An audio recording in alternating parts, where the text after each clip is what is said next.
Hi friends, வணக்கம். நான் தான் உங்கள் அபிஷேக் பேசுகிறேன். ஸோ இது நான் ஸ்டார்ட் பண்ணியிருக்க நியூ சேனல். எனக்கு உங்களோட அன்பும் ஆதரவும் எப்போவுமே தேவை. ஸோ என் சேனலுக்கு சப்ஸ்கிரைப் பண்ணுங்கள். ஸோ இப்போ நான் என்ன பற்றி பேச வந்திருக்கேன் அப்படின்னா, இப்போது 2 வீக்ஸ் பிஃபோர் ரிலீஸ் ஆன டூரிஸ்ட் ஃபேமிலி படத்தை பற்றி தான் நான் பேச வந்திருக்கேன். ஸோ ஆல்ரெடி அந்த படத்துக்குண்டான ரிவ்யூஸ் எல்லாமே வந்தாலும் என்னோடய வியூ அப்படின்னு ஒரு விஷயம் இருக்கும்ல. ஸோ அதுதான் நான் உங்கள்கிட்ட ஷேர் பண்ண வந்திருக்கேன். ஆல்ரெடி இந்த படம் வந்து இப்போ ரீசெண்ட் டேஸில் வந்த ஒரு ஹியூஜ் பிளாக் பஸ்டர்னு சொல்லலாம். இன் டேர்ம்ஸ் ஆஃப் கலெக்ஷன்ஸ்லேயும் சரி, ஸ்கிரிப்ட் வைஸ்லேயும் சரி. ஸோ எப்படின்னா ஜஸ்ட் ஒரு 7 கோடிக்கு போட்டு இப்போ இன்றைக்கி டேஸ் வரைக்கும் ஒரு 24 to 25 crore கிட்ட ஒரு படம் கலெக்ட் பண்ணியிருக்கு அப்படிங்கிறது சாதாரண விஷயம் இல்லை.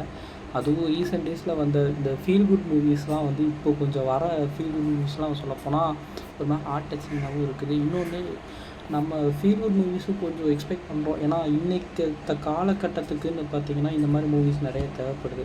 இப்போது நம்ம வந்து நிறைய வெஞ்சன்ஸ், இந்த க்ரைம், இந்த மாதிரியான ரிவெஞ்ச், இந்த மாதிரியான ஸ்டோரிகள்லாம் பார்த்து பழக்கப்பட்டு இப்போ இந்த மாதிரி நல்ல விஷயங்கள், ஒரு பாசிட்டிவிட்டியே ஃபுல்லாக நம்ம உணரக்கூடிய ஒரு மாதிரியான படங்கள் வந்து நம்ம சொசைட்டிக்கு தேவைப்படுது. ஸோ அந்த விதத்தில் இந்த படத்தை கண்டிப்பாக வரவேற்கத்தக்க ஒரு படம் தான் இது. இன்னொன்று, இந்த படத்தை நல்லா செலிப்ரேட்டும் பண்ணியிருக்காங்க மக்கள். இன்னும் நல்லா செலிப்ரேட் பண்ணணும் அப்படிங்கிறது என்ன மாதிரியான ஒரு ஆடியன்ஸ்க்கு ஒரு ஆசை.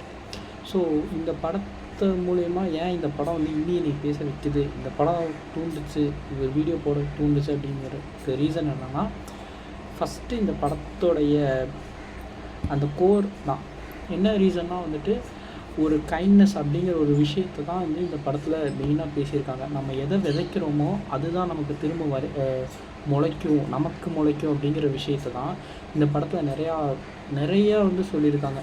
ஸோ படத்தோட கண்டென்ட்டே வந்து ஒரு சிங்கப்பூர் ஸ்ரீலங்கன் ஃபேமிலி அங்கே இருக்கிற எக்கனாமிக் க்ரைசிஸ்னால் இந்தியாவுக்கு கள்ளத்தனமாக ஓடி வராங்க. அவங்க வந்து எப்படி வந்து இந்தியாவில் ஒரு போலீஸ் ஸ்டேஷன் தப்பிச்சு அங்கேருந்து இங்கே சென்னைக்கு வந்து இங்கே எப்படி சர்வை பண்ணுறதுக்கு போராடுறாங்க. அந்த சமயத்தில் ஒரு போலீஸ் கேங்கிட்ட மாட்டிக்கிறாங்க. அதாவது ராமேஸ்வரத்தில் வந்து ஒரு க்ரைம், ஒரு பாம் பிளாஸ்ட் நடக்குது. அதுக்கும் இதுக்கும் சம்மந்தப்படுத்தி அது மூலயமா அது மூலயமா வரக்கூடிய சின்ன அலிகேஷன்ஸ் மூலயமா எப்படி இந்த ஃபேமிலி இந்த போலீஸ்கிட்ட வராங்க. ஸோ அதுக்கு நடுவில் நடக்கக்கூடிய அந்த சின்ன விஷயங்கள், இவங்க அந்த ஃபேமிலி வந்து எப்படி அந்த ஒரு ஏரியாவுக்குள்ளே போய் சரௌண்டிங்ஸ் கூட வாழ்ந்து ஒட்டுறாங்க. அங்கே வந்து எப்படி அங்கே இருக்கிற சரௌண்டிங்ஸ் கூட இவங்க மேர்ஜ் ஆகுறாங்க, இவங்க எப்படி சர்வை பண்ணுறாங்கங்கிற மாதிரியான சின்ன விஷயத்த ரொம்ப அழுத்தமாக கொடுக்காம ஒரு மாதிரி கைண்ட் ஹார்ட்டடாக, லைட் ஹார்ட்டடாக நம்மளை அளவும் வச்சு கொடுக்க ரொம்ப எமோஷனையும் கொடுத்து சிரிக்க வச்சு நம்மளை அப்படியே ரொம்ப ஒரு சந்தோஷத்தில் ஆழ்த்தி தான் இவங்க இந்த படத்தை விட்டு நம்ம ஆடியன்ஸை வந்து தியேட்டரை விட்டு வெளியே அனுப்புகிறாங்க. ஸோ அந்த விதத்தில் வந்து இந்த படம் ரீசெண்ட் டேஸில் எல்லாரோட அந்த ஒரு ஸ்ட்ரெஸ்ஸையும் சொல்லப்போனால் வெளியே எடுத்து விட்டுச்சுன்னே சொல்லலாம். அந்த விதத்தில் இந்த படத்தை ஃபஸ்ட்டு பாராட்டலாம். ரெண்டாவது, இந்த படத்தோட இந்த கோர் கான்செப்டில் இருந்த அந்த ஒரு ஹியூமனிட்டி கேரக்டராக வந்து சசிகுமாரை ரொம்ப இது பண்ணியிருக்காங்க. அவருக்கு நேச்சராகவே இந்த ஹியூமன்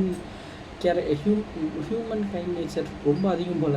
ஸோ அந்த கேரக்டருக்கு தகுந்த மாதிரி அவர் ரொம்ப அடாப்ட் பண்ணி நடிச்சிருக்காரு. இன்னொன்று, இந்த கேரக்டரை பார்க்குறப்ப இப்படி ஒரு ஆளாக நம்ம இருந்தால் எப்படி இருக்கும், இல்லை நமக்கு பக்கத்தில் இருக்கிறவங்க இருந்தால் எப்படி இருக்கும், அந்த மாதிரி ஆட்கள் இருக்கிறப்போ அந்த சொசைட்டி எப்படி மாறும், அந்த சரௌண்டிங்ஸ் எப்படி மாறுங்கிற மாதிரியான எண்ணங்கள் நமக்கு அந்த படம் மூலயமா வருது. மூணாவது விஷயம், இந்த படத்தோட ஹியூமருங்கிறது அந்த ஒரு குட்டி பையன் வந்து அந்த ஒரு சீரியஸான ஒரு டைமில் வந்து எப்படி அவன் ஒரு மாதிரி அந்த அட்மாஸ்பியரை மாற்றுவான், அந்த மைண்ட் செட்டை மாற்றுவான். ஸோ அந்த மம்பட்டியா சாங் போட்டு அந்த ஒரு மலையேறு நட்டாமல் சாங் போட்டுலாம் அது ஒரு மாதிரி என்ஜாய் பண்ணுற மாதிரி கொண்டு போவாங்க.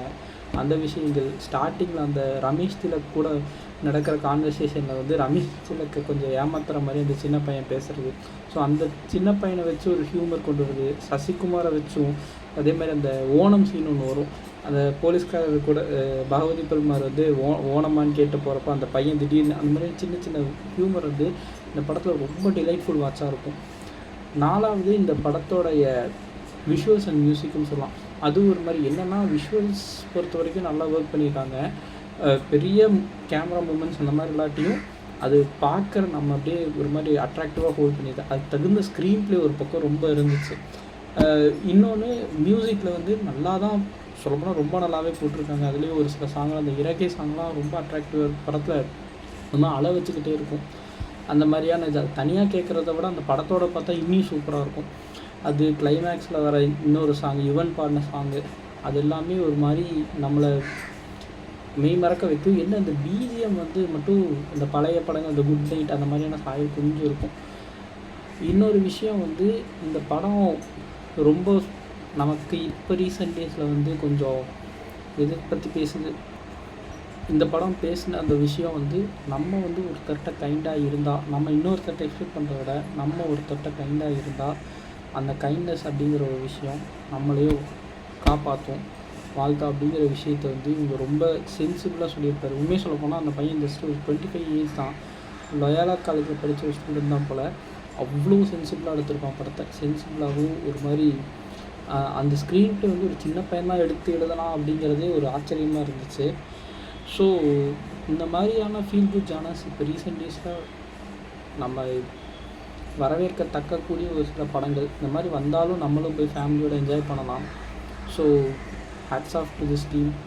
இது ஒரு சின்ன பட்ஜெட் படமாக எடுத்து இவ்வளோ பெரிய சக்ஸஸ்ஃபுல்லாக கொண்டு வந்திருக்காங்க.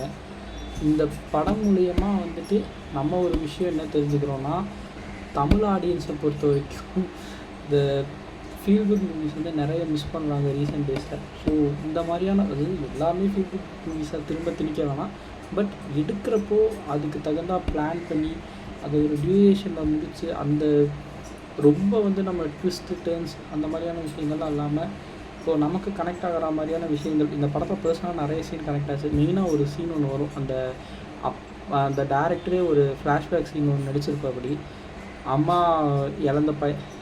இறந்துட்டு அவன் ஒரு மாதிரி அடிக்ட் ஆகிருப்பான். அப்போ சசிகுமார் ஏதோ ஒரு இடத்துல வந்து அந்த சின்னதாக ஒரு அன்பு அப்படிங்கிற விஷயத்த, அதாவது ஒரு லோன்லினஸ் பர்சனுக்கு வந்துட்டு எப்படி அவங்களுக்கு யாராவது ஒருத்தர் கேர் பண்ண மாட்டாங்கன்னு ஒரு ஏக்கம் இருக்கும்.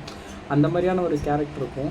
ஸோ அந்த கேரக்டருக்குள்ளே ஒரு நடந்த ஒரு சம்பவம் இருக்கும். அவங்க அம்மாவை மட்டும் தனியாக வச்சுட்டு அந்த விஷயம் வந்து நிறைய பசங்களுக்கு கனெக்ட் ஆகிறதுக்கும் பயமுறுத்துறதுக்கும் கூட ஒரு இது வரல. ஏன்னா அந்த சீன் எனக்கு ரொம்ப டச்சிங்காக இருந்துச்சு படத்தில். ஸோ அவ்வளோ டச்சிங்காக பண்ணக்கூடிய எமோஷனல் சென்சிபிலிட்டி இருந்துச்சு. இன்னொன்று ஒரு ஃபேமிலி, ஒரு வயசான ஹஸ்பண்ட் அண்ட் ஃபேமிலி எப்படி இருக்காங்க, அந்த மாதிரியான நிறையா லவபிள் மூமெண்ட்ஸ் இந்த படத்தில் காட்டியிருந்தாங்க. ஸோ இது வந்து இப்போ மட்டும் இல்லை, இனி லாங் ரனில் இந்த படம் ஒன்றாலும் ஆச்சரியப்படுறதுக்கு இல்லை. ஸோ ஓடிடியில் வந்தாலும் சப்போர்ட் பண்ணலாம். இந்த மாதிரியான மூவிஸ் வந்தால் நம்மளும் என்கரேஜ் பண்ணலாம். And hats off to this team இப்படி ஒரு சூப்பரான ப்ராஜெக்டை கொடுத்துருக்கு. ஸோ அவ்வளோதான். இனி அப்கமிங் டேஸில் வந்து இந்த படத்தை பற்றி இதுக்கு மேலே பேசுகிறதுக்கு எனக்கும் வரல, தான் என் ஃபர்ஸ்ட் வீடியோ. ஸோ இனி வரக்கூடிய டேஸில் வந்துட்டு அடுத்தடுத்த படங்களை பற்றி நான் எவ்வளோக்கு எவ்வளோ சீக்கிரம் ரிவ்யூ கொடுக்க முடியுமோ அவ்வளோக்கு எவ்வளோ கொடுக்குறேன். கொஞ்சம் சப்ஸ்கிரைப் ஷேர் பண்ணுங்கள். எஸ்எஸ்எல்சி அப்படிங்கிற ஒரு மேட்டரை பற்றி தான் மெயினாக. சப்ஸ்கிரைப், லைக், கமெண்ட் இதெல்லாம் பண்ணிங்கன்னா எனக்கும் யூஸ்ஃபுல்லாக இருக்கும். நானும் இனி அடுத்தடுத்து சேனல்ஸ் இன்னும் கொஞ்சம் இம்ப்ரூவ்மெண்ட் பண்ணிப்பேன். நன்றி, வணக்கம், தேங்க்யூ.